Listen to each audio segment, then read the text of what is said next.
My name is Layla, and I'm 37 years old. I work as a homemaker and have been married to my husband Jimmy for 13 years.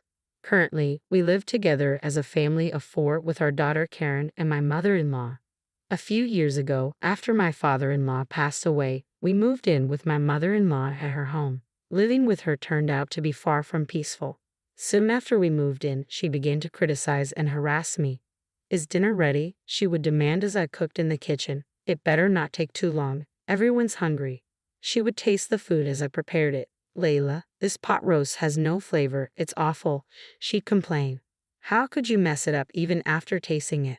Despite her constant complaints, she never offered to help with dinner or any other household chores. During the day, she would simply lounge around the house. When dinner was finally served and we all sat down to eat, Jimmy and Karen would praise the food that earlier she had criticized. "This pot roast is delicious," they'd say. "Yeah, Mom, it's really tasty," Karen would add. At that point, my mother-in-law would change her tune. "Yes, the seasoning is just right," she'd say, contradicting her earlier criticism. Despite her harsh treatment of me, she always spoke kindly to Jimmy and Karen, never wanting them to see her differently. In front of Jimmy and Karen, she sometimes praised me. I thought to myself, today, Layla did all the housework considering my health. She's truly a capable wife, isn't she, Layla? Deep down, I knew that my mother-in-law had forced all the household chores onto me, but I dared not speak up. Whenever I tried to deny her false praise, she would subtly kick my leg under the table where no one else could see. "Yes, that's true," I would manage to say, offering a forced smile. Jimmy, unaware of the truth, would thank me warmly. "Thanks for always being so kind to my mom," he'd say with a smile, believing her words despite the reality. I could never hide my bewilderment at my mother-in-law's blatant attitude. Because of this, Jimmy never noticed that I was being harassed. He even thought that my mother-in-law and I got along well. Jimmy cared deeply for his mother, especially after his father passed away. His concern for her was unmatched. I couldn't bring myself to say anything negative about my mother-in-law to Jimmy, who loved her dearly. This fondness for her was another reason I kept silent and never sought anyone's advice. When it was decided that we would move in with my in-laws, Karen exclaimed happily, "Yay, I get to live with Grandma now." She adored her grandmother, and they were very close, always playing together and even taking baths together. My mother-in-law's harassment towards me escalated. Once after I returned from shopping, I found the room in disarray. "Hey, mother-in-law, what happened? Why is everything so messy?" I asked, surprised. With a smug look, she replied, "I couldn't find something, and before I knew it, it became a mess." I knew the house would be turned upside down just from looking for something. Mother-in-law had surely done it to harass me. "Sorry, I'm going to dinner with friends now. Cleaning's on you," she added before quickly leaving the house. As expected, I ended up spending the entire day cleaning. I couldn't attend to any other chores. When mother-in-law returned home, she commented, "Laundry, dishes, cleaning, none of it's done. What on earth were you doing?" I bit back my anger at her shameless behavior. I quietly continued with the housework, feeling the pressure of my mother-in-law's constant criticism. "Hurry up, or everyone will come home. If Jimmy realizes what an incapable wife you are, he'll surely divorce you," she taunted, never lifting a finger to help, only hurrying and nagging me. As the evening wore on and dinner remained nowhere near ready, my anxiety grew. In the end, dinner was late, she scolded. "What? Dinner's not ready yet? I'm sorry, it will be ready soon." "Just wait a bit longer," I replied, trying to stay composed. Jimmy, concerned, asked, "Are you feeling ill?" "No, it's not that. Today has been a bit hectic," I started to explain, but a glance from my mother-in-law silenced me. Her glare warned me not to speak. Mother-in-law seemed determined to portray me as incapable, hoping Jimmy would grow frustrated and consider divorce. Yet Jimmy's kindness prevailed. Instead of blaming me, he expressed concern for my well-being. Unamused, mother-in-law's harassment towards me intensified. Lately, it extended beyond me to interfere in Karen's affairs. "You two seem to be pushing Karen into attending a private middle school," she accused.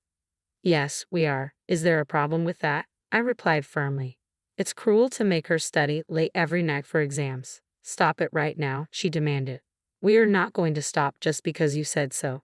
Karen herself wants this," I countered. "Kids should just play and have fun. There's no need to force them to study," she insisted. Working hard now will open up more options for her future, and Karen wants this, I argued. You were not doing it for Karen, you were forcing it on her, aren't you? She accused sharply. That's not true, I replied firmly. As Karen dedicated herself to studying and attending tutoring sessions, our time together diminished, displeasing my mother-in-law. Just give up on the middle school exams. It's a waste of time, she concluded, dismissing Karen's aspirations. I couldn't contain my anger at her command. Mother-in-law's disrespect towards Karen's feelings and her selfish remarks infuriated me. Isn't it normal to support Karen when she wants to do this? I retorted, my frustration evident. What? How dare you talk back? Mother-in-law seemed taken aback, as I had never spoken up like this before. Karen's exams have nothing to do with you, mother-in-law, I asserted firmly. What do you mean, nothing to do? I'm her grandmother, she countered sharply. Realizing arguing would lead nowhere, I decided to leave. Enough of this, I'm going to pick up Karen, I stated, trying to diffuse the tension. Mother-in-law continued to harass me in front of Jimmy and Karen, seemingly unable to let go of my defiance. Today's dinner looks plain. Is this all we have? She criticized, clearly still upset with me. You can't even think about feeding a growing child. I'm sorry, I replied calmly. Finally, Jimmy couldn't remain silent any longer and snapped at his mother. Come on, Mom, don't complain about the meal that Layla made. His outburst caught mother-in-law off guard, and she quickly backpedaled. Oh, I'm sorry. That's not what I meant to say. Not wanting to escalate the conflict further, I brushed it off. It's fine. After dinner, while I was washing dishes, my mother-in-law came over and muttered ominously, "Remember this," before retreating to her room. From then on, every day was filled with fear, wondering what she might do next. Then one day, it was the day of Karen's acceptance announcement. We nervously headed to the venue. When we checked the bulletin board, Karen's number was clearly displayed there. You did it, Karen. Awesome, you got accepted, we exclaimed, overjoyed. Karen had been studying tirelessly for months, and her efforts had paid off with her passing the middle school exams. We have to celebrate today, I declared. Karen, what would you like to eat? Steak, it's my absolute favorite, Karen replied excitedly. Should we order delivery? Jimmy suggested. Hooray, Karen cheered. On my way home, I called the steakhouse and ordered a luxurious steak for delivery. We also decided to buy a cake, so I made a small detour to ask my mother-in-law to receive the steak delivery at the house. When I called her, she replied, "Understood, I'll take care of it." Due to various detours and delays, we didn't get home until well past lunchtime. I'm starving. I want to eat the steak now, Karen exclaimed eagerly as we arrived home. You're right, we're late. The steak should be here, so let's eat plenty, okay? I reassured her. As we entered the house, we ran into my mother-in-law's friends leaving, who all thanked us for the feast in unison before departing. I felt a sinking feeling in my stomach and hurried inside. The dining table was in disarray, the remnants of the steak delivery strewn about. Mother-in-law, did you eat the steak? I asked, trying to keep my composure. Ah, if it's the delivery steak, I enjoyed it with my friends at a luncheon. You'll pay for it later, she replied nonchalantly. What are you doing? I exclaimed, unable to hide my frustration. You were probably planning to order delivery and slack off from housework. I won't allow that, she retorted defiantly. This was supposed to celebrate Karen's success. I reminded her sharply. I had informed mother-in-law beforehand that today was the day Karen's acceptance to middle school would be announced, but she seemed to have forgotten or ignored my words. Karen and Jimmy arrived shortly after. Karen had overheard our conversation in the corridor and was in tears. Rayma saw me, Karen sobbed, her excitement turning to disappointment. Karen had been eager to share her success with her grandmother, but it seemed mother-in-law hadn't even remembered it was the day of Karen's announcement. I thought it was understandable for Karen to cry. Mom, today was Karen's middle school acceptance announcement.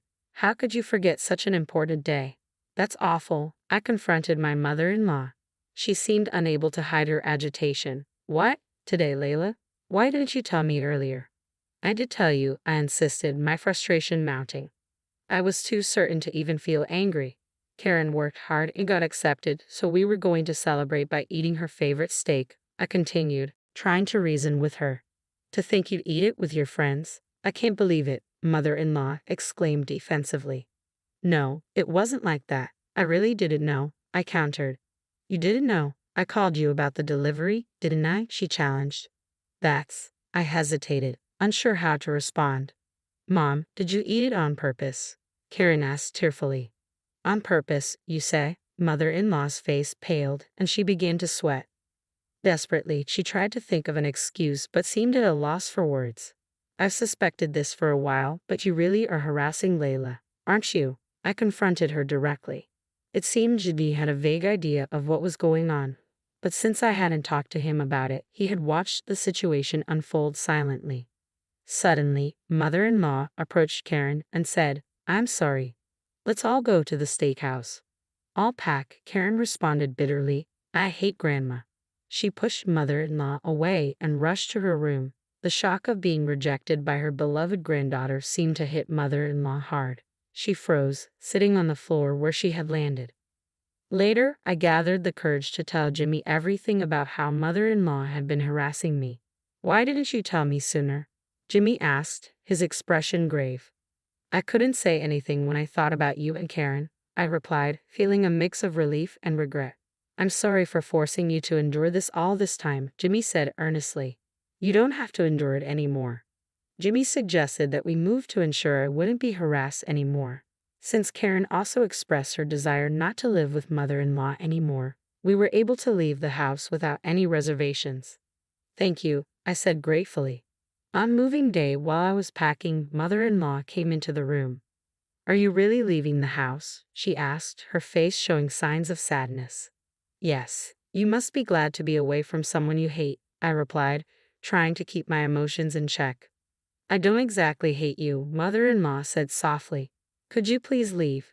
You're in the way of my packing, I replied firmly, trying to drive her out of the room. She suddenly began to plead, please don't leave. I'll apologize for everything. Please. I can't bear to be apart from Karen, mother-in-law cried, refusing to let go despite my explanations. Feeling stuck, I made a proposal. Actually, we are moving to my parents' house. If you really can't bear to be apart from Karen, will you come with us? There was a moment of silence, then unexpected laughter filled the room. My father has a very stern and scary face, I added, half-jokingly, knowing mother-in-law was aware of this. Surprisingly, she agreed. I understand. That's fine with me, she said, shocking me with her acceptance. It became clear that mother-in-law's desire to be with Karen outweighed everything else. Since she wouldn't dare to harass me in front of my parents, and knowing I could report any issues to my father, I reluctantly agreed to live together. Jimmy reassured me, if anything happens with my mom coming along, feel free to kick her out. So we all moved to my parents' house and our cohabitation began. My father, aware of how mother-in-law had treated me and disrupted Karen's celebration, didn't directly blame her. However, his silent disapproval was palpable, causing mother-in-law to speak less and appear downcast. When my mother-in-law moved in with us, she surprised me by readily helping with the housework and working hard. I couldn't help but chuckle at her transformed appearance. Life went on without incident for a while, but eventually, mother-in-law reached her breaking point and yelled, I'm sick of this house. My father is intimidating and Karen can't get through to him. Jimmy's attitude toward mother-in-law had grown colder as he struggled to endure various tensions. Karen, let's go home together. Mother-in-law tried to forcefully pull a resistant Karen out of the house. Mother-in-law, stop it. Can't you see Karen doesn't want to go? I intervened. It's better to be with me than in this house, mother-in-law insisted. Just then, my father arrived. What are you doing? Knock it off, he demanded. Frightened by my father's stern tone, mother-in-law froze in fear. I allowed you to live with us because you said you didn't want to be apart from your granddaughter. But if you try to take Karen against her will, I'll call the police for kidnapping, my father warned. I didn't mean it that way, mother-in-law muttered, visibly shaken. Hearing my father's outburst, Jimmy rushed over. Mom, what are you doing? Just leave us. We can't deal with you anymore. I'm cutting ties completely. No, no way, mother-in-law protested. Karen shook off mother-in-law's hand and screamed, Get out. Even mother-in-law seemed shocked by Karen's outburst, dropping her shoulders and leaving the house in tears. Now, she lives a lonely life back at her own house. Afterward, mother-in-law became reclusive and even neighbors and friends began to keep their distance. On the other hand, our family lives peacefully every day. Karen studies diligently at her private school, and Jimmy has grown close to my parents, especially my father, with whom he enjoys daily drinks. Reflecting on everything, I wish I had spoken to Jimmy earlier and